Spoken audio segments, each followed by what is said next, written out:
Well, Wall Street looking to maintain its momentum after stocks locked in their best week of this year. This comes amid hopes that the Fed is ready to call an end to tightening. However, Barclays saying it out expects the central bank to deliver a rate hike in January instead of December. Here to discuss this and more is UBS Wealth Management Managing Director Brad Bernstein. So, Brad, I've got to put you on the spot here. Do you expect a hike come January? No, we don't see that. Our base case is the Fed has finished in this cycle. And the markets, if you're looking out at the futures contracts today, they're already predicting a pretty high probability of cuts by April and May of next year. And where, Brad, do you think yields head from here? Or do you think the 10-year, has it already peaked here? We do. We see the 10-year by next summer potentially down 100 basis points from here. We're recommending right now for our clients to be adding to balanced portfolios because we love the fixed income market and we like the stock market at these levels. So when you talk about having a more balanced portfolio, what does that entail? I mean, how are you trying to shake up that portfolio right now with the anticipation that those yields will fall? Sure. So, that's dependent upon each individual client, whether it's the traditional 60-40, 80-20, it's dependent upon that client's goals and objectives. But we're looking at 9% potential earnings growth next year on the S&P. We're seeing, a real great opportunity in the fixed income market with dropping yields. And we think there's potentially 8 to 10% in the stock market over the next year. So we really like fixed income here and we like stocks. So we, as I said, are recommending to clients to just layer in to their diversified portfolios at these levels. And in terms of stocks, Brad, are there certain sectors that you think are more attractive right here at these levels?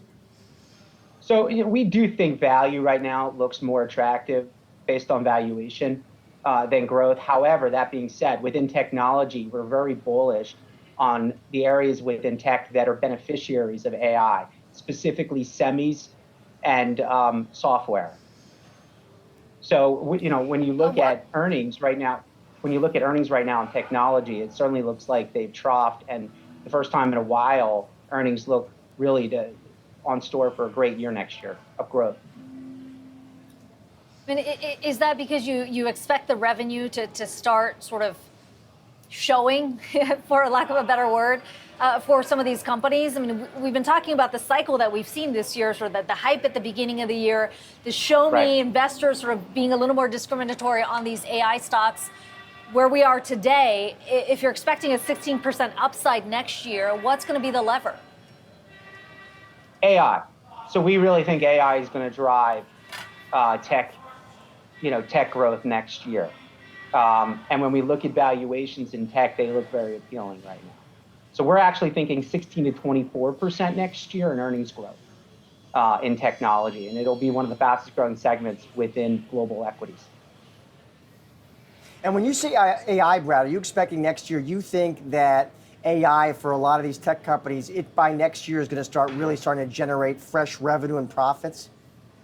Yeah, and I don't think I'm alone in saying that. I think there's a lot of consensus right now out there that AI is what's one of the most amazing things about AI is how fast it's coming onto market. Whether you're looking at news stories this week about PC demand going to take off next year because of AI. So it's amazing how fast this new future technology is impacting results that we're going to see next year. Brad, what about opportunities outside of the U.S.? Are you mainly just overweight U.S. equities, or do you see some opportunity potentially outside of the U.S.? Sure. So we do overweight U.S. equities to international, but we do think global equities look extremely attractive. When you look around the world, there's a lot of areas outside the United States that look attractive. And even in the United States, there's areas such as small caps that are trading at generational discounts to large cap. So there's a lot of areas within the markets that look very appealing to us right now, other than just tech. And Brad, I want to get you out of here on this. I know you also think fixed income looks attractive here. Where in fixed income, Brad? Is it treasuries, corporates, munis? Sure. Well, if the 10-year does drop 100 basis points over the next 8 months, as we believe, you're going to do very well owning high quality treasuries, corporates.